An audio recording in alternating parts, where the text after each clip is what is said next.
రైతు మిత్రులకు అందరికీ నమస్కారం.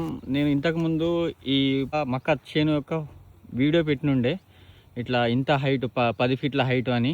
చూడండి, సుమారుగా 10 నుంచి 12 ఫీట్ల వరకు ఎత్తు పెరిగింది.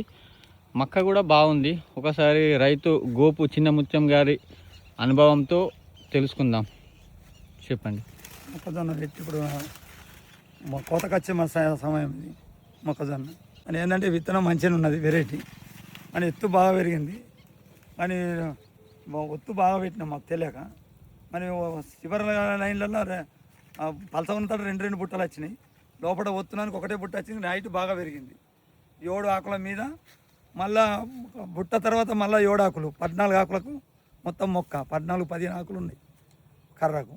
కొంతమంది నాకు వీడియో పెట్టినప్పుడు అన్నారు, అన్న ఇది గాలికి తట్టుకుంటుందా, ఇది ఎందుకు పెట్టిర్రు, గాలికి పడిపోతుంది చాలా మంది కామెంట్స్ చేసిర్రు.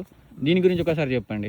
ఇంతవరకు అయితే ఇప్పుడు మన గాలి వెళ్ళింది, మధ్యలో ఒక సెంటు పెట్టు మొక్కజొన్నకు నీళ్ళు తడి తక్కువై నడింకి ఇరిగింది. అది మొత్తం మొక్కజొన్న అయితే మొన్న అంత పెనుగాలి వెళ్ళినా మొక్క అయితే ఎక్కడ మొక్క అడ్డం పడలేదు, ఇరగలేదు. ఇరుగుతుందని నాకు కూడా భయం ఉండే, కానీ ఇరగలేదు. ఏంటంటే కొద్దిగా నీటి తడి తక్కువైందట. మధ్యలో బెండ్ ఉండి ఒక గుంటన్నర మధ్యలో పడిపోయింది.